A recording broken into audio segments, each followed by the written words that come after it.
Hi, I wanted to make a little vlog. Can I do that? Is that allowed? It's not like anyone watches them anyways. So, I shouldn't say that. I have loyal subscribers, and I love you guys. I get down on myself sometimes. You know, I think we all do that. It's a fucked up world we're living in right now.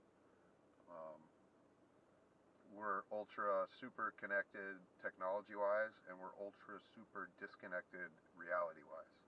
Like, nobody talks to each other. It's just fucking weird. And I have a unique intellect that I can put that in perspective and be abhorred by it.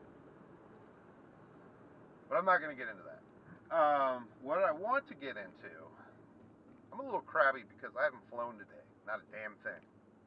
And I've wanted to fly all day. But I had to take care of stuff. And one of the things I had to take care of was my Immersion RC Mini 150 Pro Vortex. Has been taken care of. I want to thank GetFPV and their good customer service for taking care of me. I did have to pay for shipping to send it back to them, and that kind of sucks. And I'm without a quad for probably about a week and a half, 2 weeks, but I'm getting a brand new one.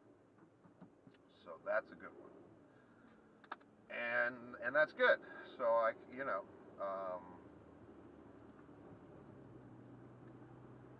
I'm excited for that. But in the meantime, I have no race quad, and that really bums me out. Like,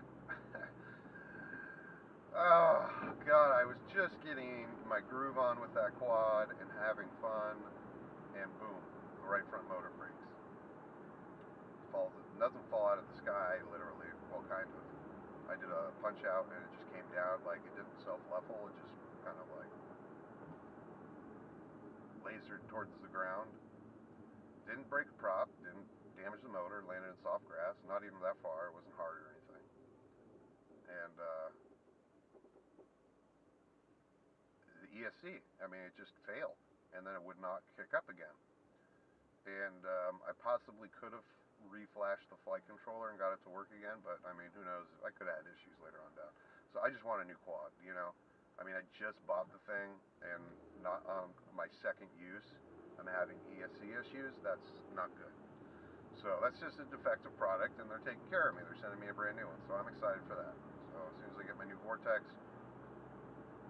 since I already know how to set it up and the tune I want and the settings, I'll be ready to rip on my new radio. So that was what we took care of today. We got the authorization for the return, and then we went down and shipped that out. And I had the choice between spending $10 for shipping and having it get there next Friday, or spending like $30 for shipping and having it get there like Wednesday. I was like, never mind, that $10 is cool.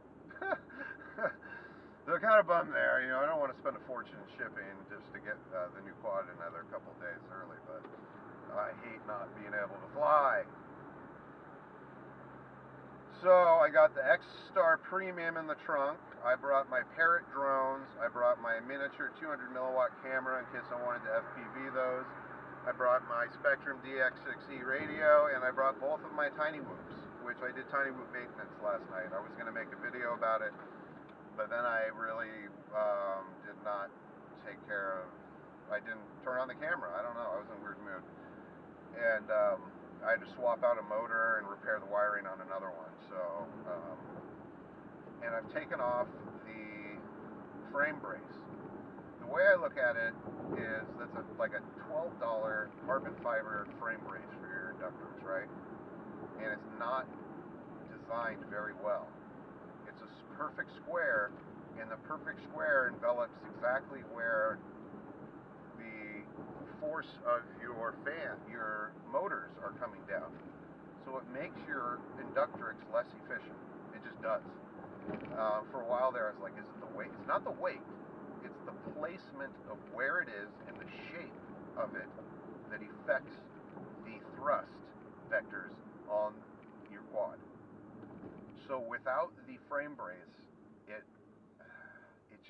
performs so much better. Yes, you might break a frame faster, but, you know, for what you'd pay for one of those carbon fiber frame braces, you can buy 2 brand new Inductrix frames. And swapping out a frame, to me, is like, it's nothing. I mean, it's 3 screws and 4 plugs and a little thumb work. I mean, come on. So I am going to not use the frame brace. I'm going to go back to using electrical tape, my own DIY electrical tape foot braces on the Inductrix, and I'm going to continue the testing of it today at the park after I eat dinner. I'm going to take it over to the park here and we're going to give it a little spin. And we're going to see if I like it better outdoor performance-wise without the brace.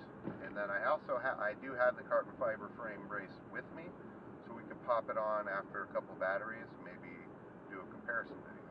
But yeah, I'm kind of digging without it. It has way more throttle. The throttle management is easier, has more punch out, and it just flies better. Well, better to put it. Like with the frame brace on, I mean, there were times I'd be full throttling it, and I'd just be like barely like head height, you know, on a good battery. It's just was not taking away too much of the mustard. So, anyways, we got all that. I'm trying to think if I got it. I feel like I brought something else too, but I don't think I did. Parrot Swing, XR Premium, Tiny Whoops. That's pretty good right there. Yeah, the only thing I didn't get to fly was my wing today, but I did wing maintenance as well yesterday, so we'll touch on that.